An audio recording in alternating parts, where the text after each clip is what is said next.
C'est parti, mesdames et messieurs, sur Voice of Congo, l'essentiel d'actualité de ce mercredi 19 août 2020. Bienvenue à vous, hein, mesdames et messieurs. En tout cas, les autres, toujours comme Touloubaka, il y a une rubrique, une tranche, il y a l'essentiel d'actualité. Pour tout bêta, Masolo, il y a Mboka, l'actualité, les journal, les lots, surtout, tout ça, là, moi, briefing, tout méga résumé, information, peut-être, surtout s'il y a des informations, il y a comme même rapidement, il y a la rabino, voilà la raison pour laquelle nous sommes là pour tout bétaka masolo, tout c'est la bino l'essentiel. Il y a l'actualité, lancement, il y a opération d'entretien des routes, des déserts agricoles à Kwango Oyo. Premier ministre Azalaki na Kwango kuna ex Grand Bandondo a lancé une option et entretien des routes à désert agricole na Kwango kuna Ezama Solo Tokobeta Félix Tshisekedi a posé la première pierre pour la construction et centrale solaire photovoltaïque. Donc oyo lelo et salami na Maluku na Menkao, précisément, ils ont la capacité, il y a 1000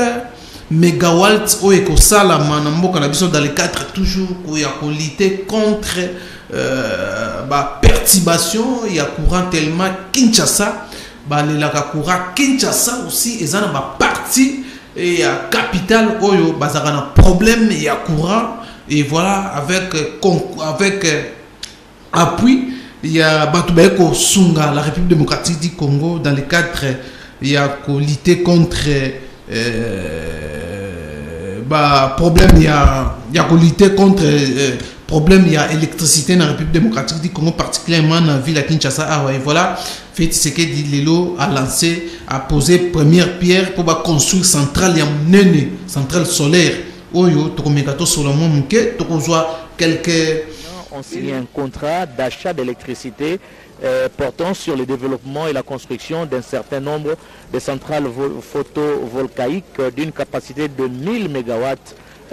Sans plus, et les clients ont signé également avec la SNEL un accord de cession du preneur en vertu duquel la Société nationale d'électricité est désignée comme preneur Mami Mambweni.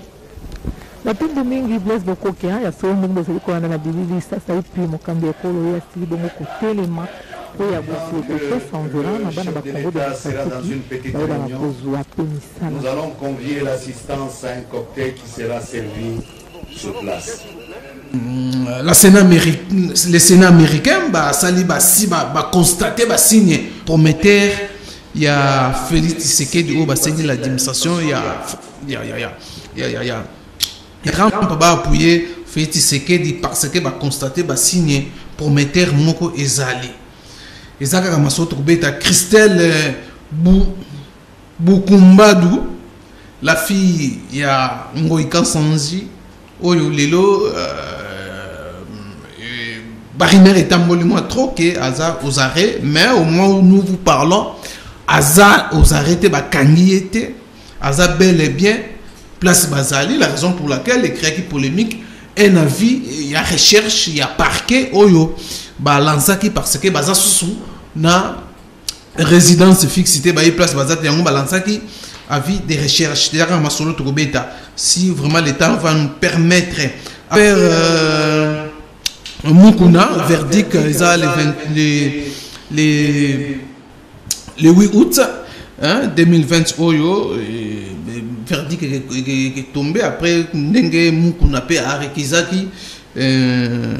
tribunal et bandeko sambisaye bakendaki nango na Gombe. De l'autre côté aussi Mami Chibola acquise le TGI à Gombe na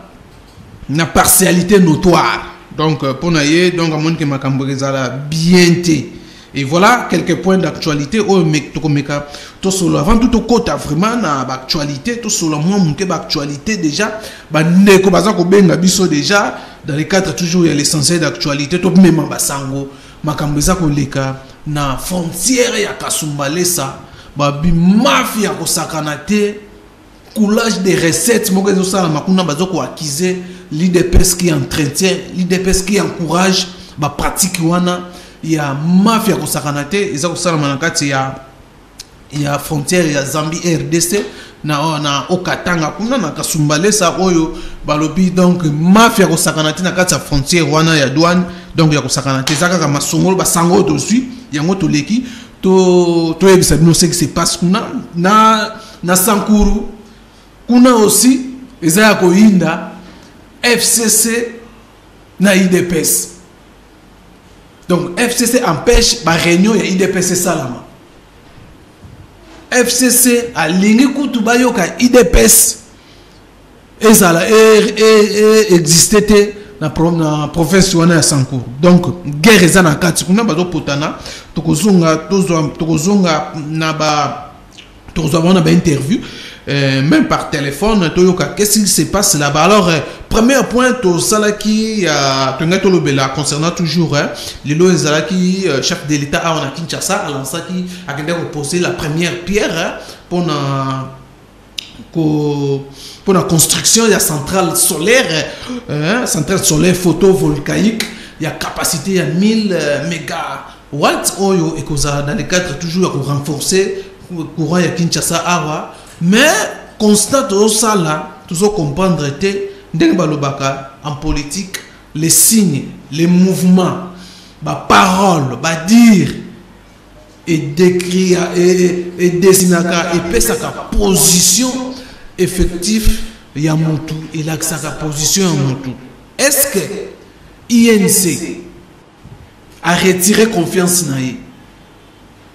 na fait Tshisekedi? Pourquoi ton lobby bongo na lancement fait Tshisekedi à Kinshasa drapeau INC frotté aucun drapeau à INC tout le monde ba drapeau ya PPRD parti mususu mais allié na bango détail va saboter va retirer confiance wana ni les a cachés donc tout ça INC a retiré confiance dans Félix Tshisekedi par rapport à la situation. Il y a Vital Kamerhe oh bon comment qu'on sait Félix Tshisekedi faut intervenir na procès wana pour quitter Vital Kamerhe aussi longtemps accord na bango ya Nairobi ba prona que l'état des droits ce qui mutu ayimi akokangai yemo Félix Tshisekedi pa loba yango bazoko matérialiser maloba na bango mais INC pousse Félix Tshisekedi yako kota na kati ya kota apaiser point na kati ya dossier Kamerhe et voilà par rapport à ça inauguration ou la pose de pierre il y a construction il y a centrale solaire il y a une samonanité et le belo qu'est-ce qui ne va pas na INC to landaki aussi na ba nomination na mutation na changement il y a comité de suivi il y a échange entre FCC cash. Tout le monde va dire la délégation va remplacer Kabund, INC, il paraît bazati. Donc parfois commenter ma position je crois INC a position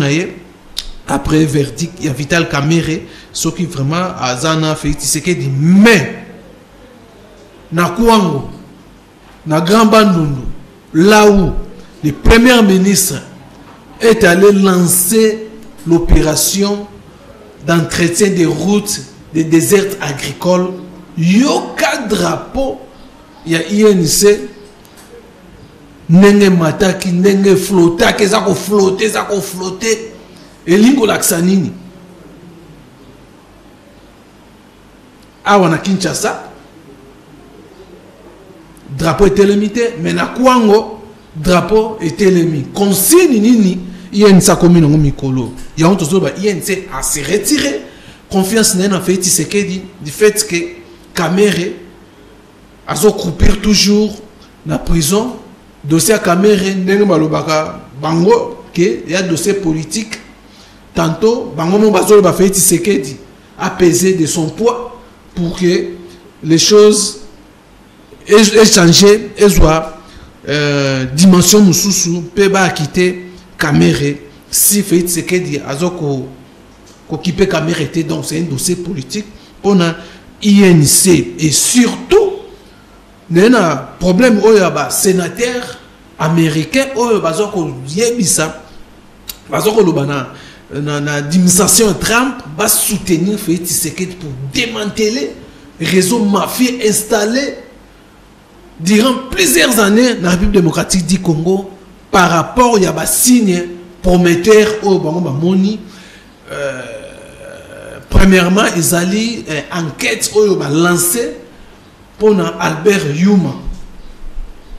Deuxièmement, Vital Kamere Azana prison, Vital Kamere Azana mandat, donc condamné qui est na premier degré par rapport à détournement. Et ça aussi parmi les éléments, il y a lutter contre la corruption dans la République démocratique du Congo. Et il y a un sénateur américain qui qui na administration de Trump m'a appuyé Félix Tshisekedi. C'est ça parmi les éléments où on a et ça qu'on accepté que non INC s'est retiré, a retiré confiance naie et pas Félix Tshisekedi. Et ça la question tout ça comme tout na sur réellement ça ils appellent analyse na biso tout ça ko sala comme na lobaki donc to mekato solo moi que to comprendre les contours ya danger politique tout moni INC selon certaines le Barbazolo déjà que non d'abord visite il y a Olive Lembe et pas il y a la famille Vital Kamere ils ont déjà comme une communication moko il fallait les avertir la politique faut pas comprendre quelque chose où ils ont donc c'est comme si certaines comme balinga koloba que non il y a déjà pour parler, ils déjà PPRD, FCC, INC, voilà selon mais prochainement nous allons recevoir quelques cadres à INC, to solo na bango, to s'échanger na bango par rapport à la question oyo toujours mona c'est comme si leur coalition na bango continue mbuluyeke Christelle tu as la question sur l'état makambo ya Christelle beaucoup mbadu ngoyi fils chéri ya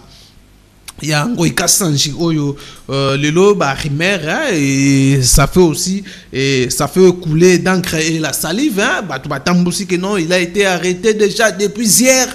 hier na 19h donc non effectivement Aza n'a arrêté selon Batumsou de Bazo sa information jusqu'à présent biso na Kinshasa il est déjà déjà 17h wa nan to zika information to fouiller to kena ba parquet tiba midi 13h 14h to yako zo confirmation que non Aza na bakangi na bango était Aza est libre la raison pour laquelle sinon balinga batindele invitation à un parquet du fait que bazaki déjà déguerpi la parquet a yebi place au bazate yango basalaki avis de recherche il y a député provincial il y a Mbujimai Christelle beaucoup Mbadu Ngoyi donc voilà un peu côté wana ndenge côté ya Christelle ndenge les choses Isakoleka jusqu'à présent nanu justice et juillet nanu justice a kangi était à part ndenge à salaki un avis de recherche pour Christelle beaucoup Mbadu Ngoyi la fille Ngoyi Kansanji oyo